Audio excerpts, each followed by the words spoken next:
जयकारा बोल मेरे श्री गुरु महाराज की जय। बोलो सांचे दरबार की जय। नागपुर में महात्मा सुखात्मानंद जी, महात्मा सुख सागरानंद जी एवं गुरुमुखों के विनय पर आपने श्री आनंदपुर से कार द्वारा चंदेरी की ओर प्रस्थान किया। मार्ग में थोड़ी दूर जाने पर ड्राइवर महात्मा जी ने देखा कि एक शेर कार के पीछे पीछे आ रहा है। श्री प्रभु जी ने कार रुकवा दी और महात्मा जी को कर कमलों से प्रसाद देते हुए फरमाया कि यह प्रसाद उस शेर के आगे रख दो। महात्मा जी ने डरते हुए वह प्रसाद शेर से काफी दूर ही जमीन पर रख दिया। शेर पास आया और प्रसाद ग्रहण कर वह कार की उस खिड़की के पास जाकर खड़ा हो गया जहां श्री प्रभु जी विराजमान थे। वह अपलक आपको निहारने लगा और आपने भी मुस्कुराते हुए अपना कर कमल उठाकर उसे अपना आशीर्वाद प्रदान किया। महापुरुष किस रूप में किसका उद्धार करते हैं, यह उनकी रहस्यमय लीला है। जब कार चलने लगी तो यह देखकर महात्मा जी के आश्चर्य की सीमा न रही कि शेर का हिलना डुलना बंद हो गया और कुछ ही पलों में वह निष्प्राण होकर वहीं गिर गया। महात्मा जी के पूछने पर श्री प्रभु जी ने फरमाया कि यह रूह एक भक्त की है जो उनके आगे शेर की तरह गरज कर बोलता था, जिसके फलस्वरूप इसे यह योनि प्राप्त हुई। परम दयालु श्री प्रभु जी ने अपने पावन कर कमलों से अमृत तुल्य प्रसाद देकर उसके सब कर्म बंधनों को काट कर उसे दयनीय अवस्था से मुक्त कर दिया। महात्मा जी मन ही मन सोचने लगे कि महाप्रभु जी कैसे सबकी पुकार को सुनते हैं और शीघ्र ही वहां पहुंचते हैं। नागपुर जाने का अभी अभी कैसे प्रोग्राम बनाया, शेर की मुक्ति के लिए या गुरुमुखों के लिए। अब आगे एक प्रेमी ने फिर उन्हें अपने प्रेम पाश में बांध लिया। महाप्रभु जी ने दिखला दिया कि मैं नित भगतन बिकाऊं, यहाँ अमीर गरीब का कोई भेद नहीं। आप अभी मार्ग में ही थे कि वहां पास के एक गांव में रहने वाले गरीब भक्त और भक्तानी को कहीं से यह समाचार मिला कि महाप्रभु जी उनके गांव के आगे से निकलकर जाने वाले हैं। उस भक्तानी के दिल में प्रेम की तारें तरंगित हो उठी और मन ही मन सोचने लगी कि थोड़ा भोग बनाकर वहीं सड़क के किनारे खड़े हो जाते हैं। चिरकाल से प्यासी आंखों को श्री दर्शन भी मिल जाएंगे और श्री प्रभु जी को श्री भोग लगाने का सुंदर सौभाग्य भी मिल जाएगा। मन में तीव्र उत्कंठा लिए उसने बकरियों का दूध निकाला और झटपट खीर तैयार करके एक बर्तन में डाली।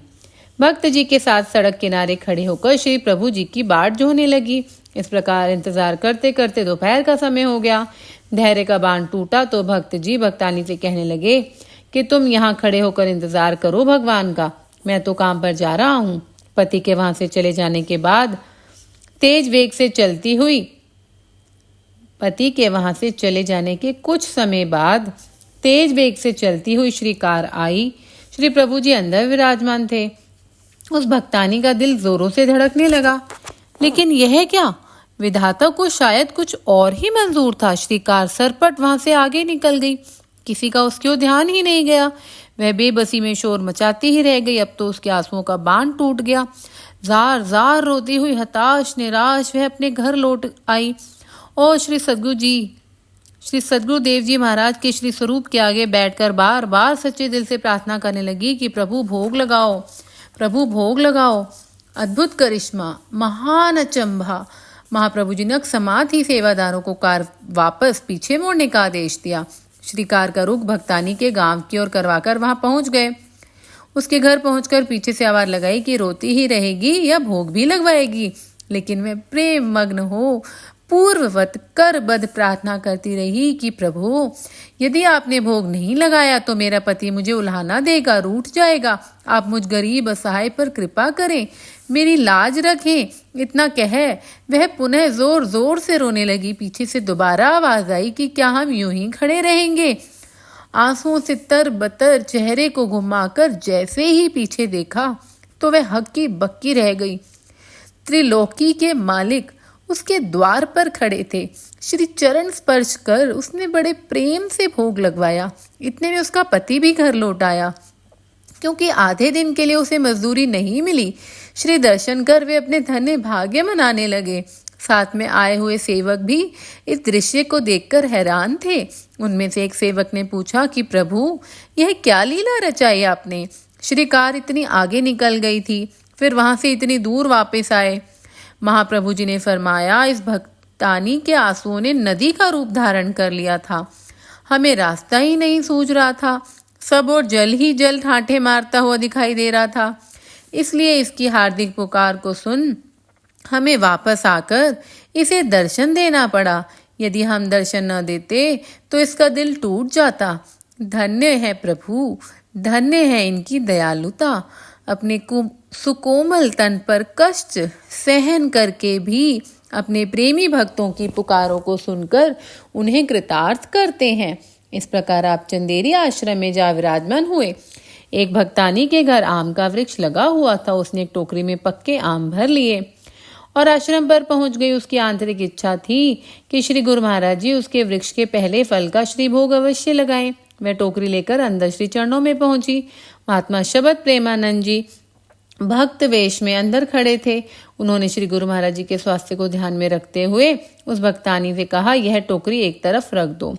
वे बेचारी कभी टोकरी की ओर देखे और कभी श्री मुख की ओर निहारे। चुपचाप टोकरी उठाकर उसने एक तरफ तो रख दी, परंतु बाहर आकर प्रेम अश्रुओं से दिल के भावों में डूब गई।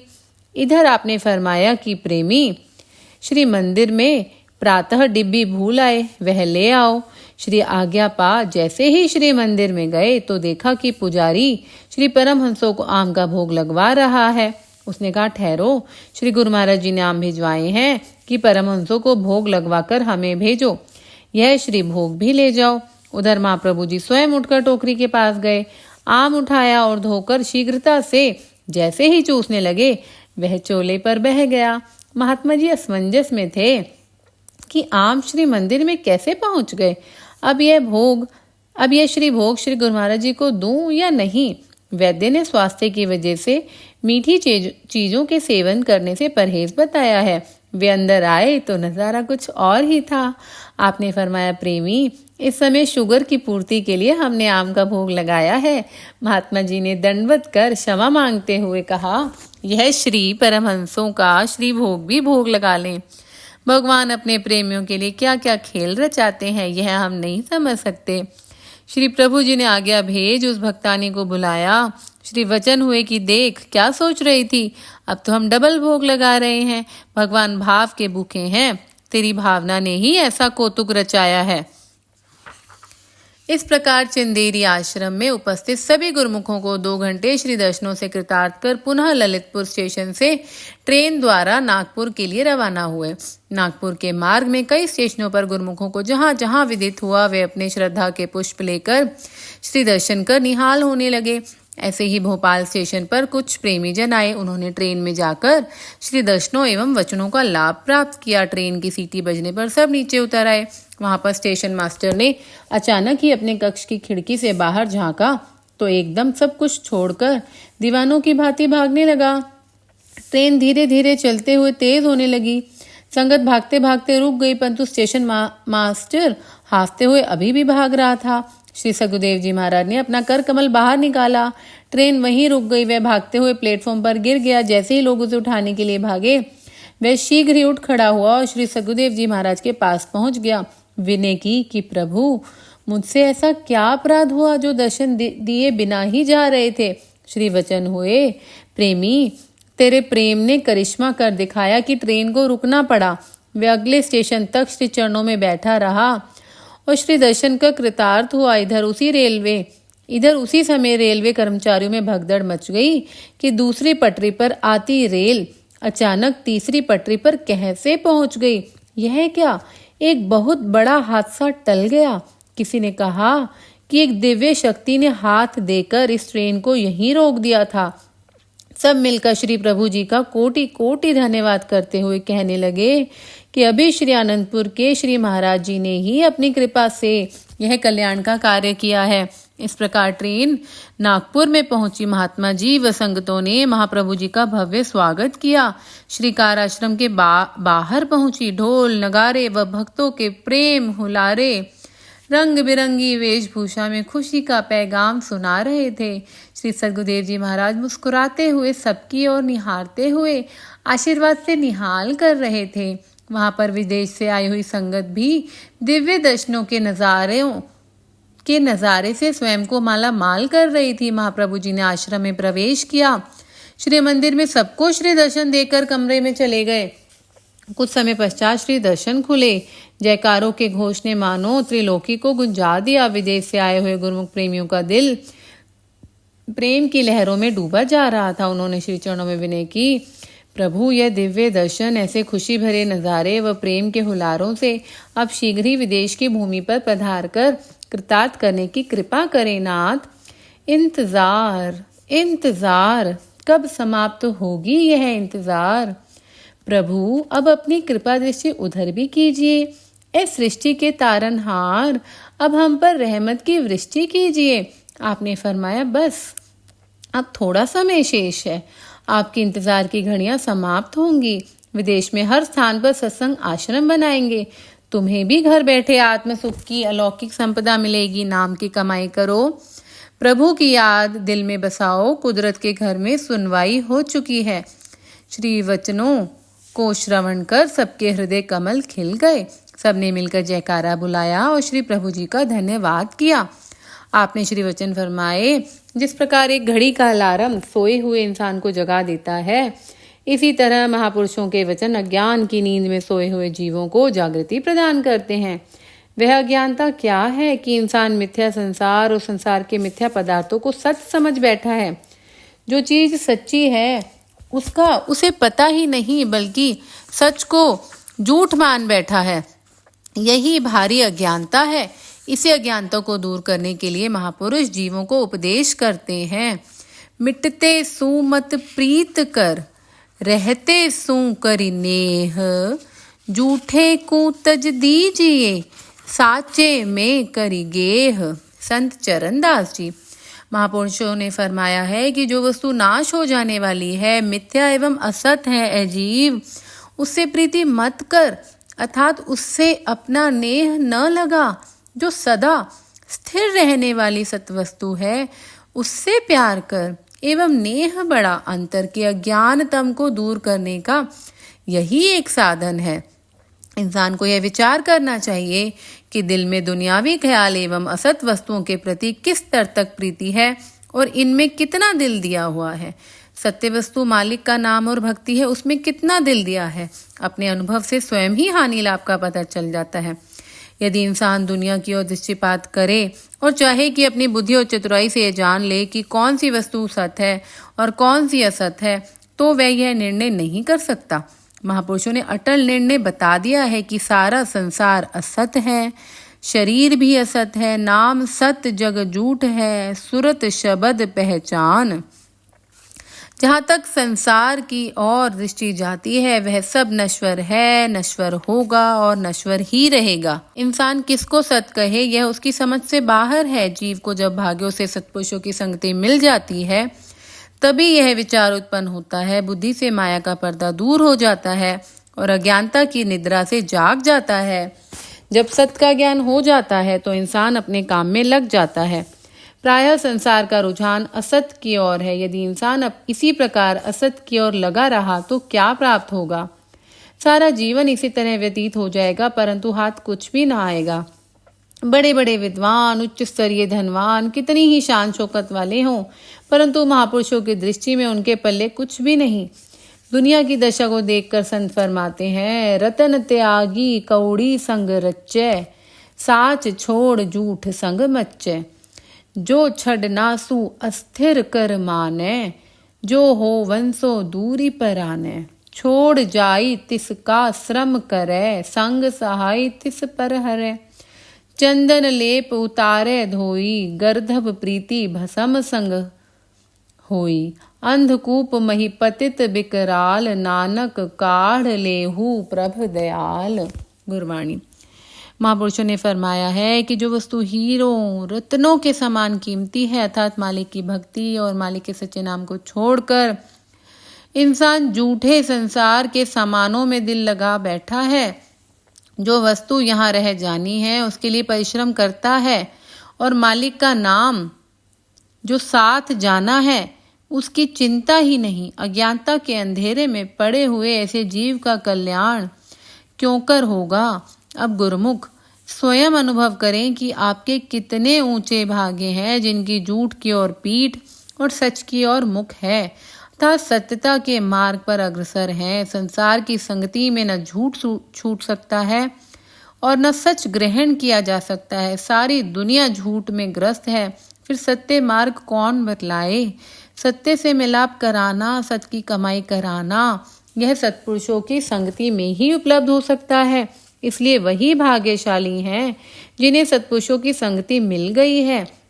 जब इंसान प्रकाश में आता है तो वहां पड़ी सभी वस्तुएं स्पष्ट दिखाई देती हैं। अंधेरे में किसी भी वस्तु को नहीं देख सकता और न ही जांच कर सकता है। प्रकाश में ही सब कुछ दिखाई देता है। सत्पुरुषों की संगति में आने से ही उसे यह विदित होता है कि भक्ति और नाम की कमाई कितनी लाभदायक वस्तु है जो इस समय प्राप्त हो रही है। महापुरुषों ने ऐसे नियम निर्धारित किए हैं जो भक्ति द्वारा भक्त को भगवान से मिलाने के साधन हैं। इन साधनों की जो कमाई करता है वह लक्ष्य को पा लेता है। इस प्रकार नागपुर में सत्संग प्रवाह एवं श्री दर्शन से सबको माला माल कर आप पुनः श्री अनंतपुर लौट आए। बोलो जयकारा बोल मेरे श्री गुरु महाराज की जय। प्रत्येक पर्व के कार्यक्रम अनुसार आपने संगतों को समय देते हुए प्रवचन फरमाए। संसार में जड़ अथवा चेतन, स्थूल अथवा सूक्ष्म, वर्तमान विश्व में जितनी भी वस्तुएं हैं सबके अंदर कोई न कोई विशेषता पाई जाती है। उन सब पदार्थों का कोई न कोई उद्देश्य है। ये सब पदार्थ भोग सामग्री मनुष्य के उपयोग के लिए ही बनी है। मनुष्य इन सबको अपनी अपनी इच्छा के अनुसार प्रयोग में लाता है। यदि जीव भोग विलास की सामग्री इकट्ठी करने में जुट जाए और केवल आमोद प्रमोद में ही सारा समय गवा दे तो क्या लाभ होगा। संत सहजोबाई जी का वचन है, आए जगत में क्या किया, तन पाला के पेट, सहजो दिन धन दे गया, रैन गई सुख लेट। ऐ मनुष्य, तूने जगत में आकर कौन सा कार्य किया। यदि मात्र शरीर का पालन पोषण ही किया, खाली पेट को भरने के धंधों में दिन गवाता रहा और रात को आराम से सोता रहा तो निश्चय ही तूने अपना वास्तविक काम नहीं किया। आरिफों के वचन हैं, बनाया सवारा बहुत खुद को, लेकिन यही हासिले जिंदगानी नहीं है। नजर आकबत पर भी हो कुछ न कुछ तो, कि दुनिया ने आखिर निभानी नहीं है। न इतरा जर ए जोर मन सब पे अपने, यह जाह ओ हशम गैर फानी नहीं है। अजब क्या की हो जाए अभी वक्फे गम तू, दवामी तेरी शाद मानी नहीं है। ए जीव, यदि तूने स्वादिष्ट भोजन खाकर और अति सुंदर वेशभूषा पहनकर तन बदन को सजा लिया तो क्या हुआ। स्मरण रख, जीवन का ध्येय यह नहीं है। तुझे भविष्य पर भी ध्यान रखना चाहिए, क्योंकि संसार व संसार के पदार्थ नाशवान है। यद्यपि तेरे पास उच्च पदवी है, धनैश्वर्य है, बाहुबल है, परंतु इनका अभिमान न कर। ये सदा रहने वाली नहीं है, क्षण भंगुर है।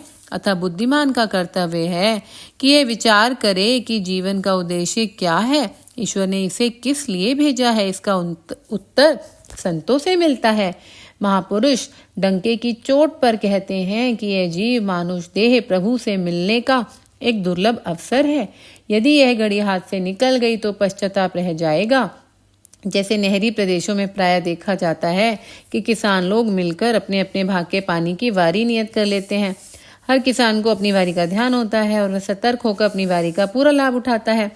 अगर वह अलग से कर जाए तो कड़ी मेहनत से की गई खेती शुष्क रह जाएगी और उसकी वर्ष भर की मेहनत निष्फल हो जाएगी। इस प्रकार जीव को जो मानव जन्म का अवसर प्राप्त हुआ है, यह बार बार हाथ नहीं आती, यही परमात्मा से मिलने की वारी है। इसी समय में जीव ने अपना कर्तव्य पूरा करना है। अपने परम पिता के प्रेम को प्राप्त करके सच्चे सुख का भागी बनना है। इसे प्रमाद में नहीं गुजारना। विश्व में कई प्रकार के विद्यालय और महाविद्यालय खुले हुए हैं। उनमें विज्ञान की उच्च शिक्षा, कई प्रकार की कलाओं का ज्ञान और अनेक प्रकार की पदवियां मिलती हैं, किंतु उनका उद्देश्य शारीरिक सुख तक ही सीमित है। उनसे सच्ची शांति प्राप्त होने की जगह व्याकुलता बढ़ती जा रही है। जीव को यह कौन समझाए कि सच्चा सुख केवल महापुरुषों की संगति से मिलता है। मेरे माधव जी, सत्य संगति मिले सी तरिया, गुर प्रसाद परम पद पाया, सूके कासट हरिया। गुरवाणी। सत्पुरुषों की संगति से मनुष्य के सोए हुए भाग्य जाग पड़ते हैं, जिससे वह अनायास भव सागर से पार उतर जाता है। सत्पुरुषों की कृपा से उसे परम पद की प्राप्ति हो जाती है। जैसे सूखे पौधों पर वर्षा हो जाने से फिर से हरियाली आ जाती है, इसी प्रकार मनुष्य के हृदय में विवेक, विचार और ज्ञान के पैदा होने पर पता चलता है कि जीवन का उद्देश्य क्या है। ऐसी अमूल्य देही को प्राप्त कर क्या इसे धंधों, विषय भोगों, शरीर की पूजा में ही खो देना है? नहीं नहीं, गुरुमुख इस सुदुर्लभ अवसर का पूरा पूरा लाभ उठाते हैं। यह ठीक है कि संसार के धंधे भी करने हैं, क्योंकि उनके बिना शारीरिक निर्वाह नहीं होता है, किंतु जीवन के सर्वोत्कृष्ट कर्तव्य को ध्यान में रखते हुए उस पर भी आचरण करना है। फलस्वरूप अपने इष्ट देव की आराधना करते हुए और उनके चरण चरण व संगति से पारमार्थिक ज्ञान प्राप्त करके और परम सुख व शांति को उपलब्ध करके अपने जीवन को सफल करना है। उन्हीं दिनों लंदन से एक परिवार श्री दर्शन के लिए आया हुआ था। श्री सद्गुरुदेव जी महाराज भक्तानियों की तरफ एक बिल्डिंग का निर्माण करवा रहे थे। वहां पर सब शरणागत मिस्त्री और भक्तजन सेवा में लगे हुए थे। श्री गुरु महाराज जी स्वयं वहां विराजमान होकर सेवा कार्य करवा रहे थे। वह परिवार भी वहां आया। श्री गुरु महाराज जी ने फरमाया, भक्त जी, कल आपने यहाँ देखा है कि इस बिल्डिंग पर अभी चौखट भी नहीं रखी गई थी, लेकिन आज देख रहे हैं कि यह एक मंजिल तक बनकर तैयार हो गया है। क्यों, लंदन में भी ऐसा होता है क्या? विनय की, महाराज, आपके यहाँ तो विश्वकर्मा को जो आदेश दें वही तत्क्षण हो जाएगा। लंदन में तो मिस्त्रियों को दैनिक मजदूरी भी पौंड्स के हिसाब से देनी पड़ती है, तो भी वे एक दिन में 3 फुट ऊंचाई से अधिक दीवार नहीं बनाते। श्री वचन हुए, भक्त जी, विश्वकर्मा तो इस सेवा को करने के लिए तरसता है। हमारी ये शरणागत सेवा ही सब विश्वकर्मा है।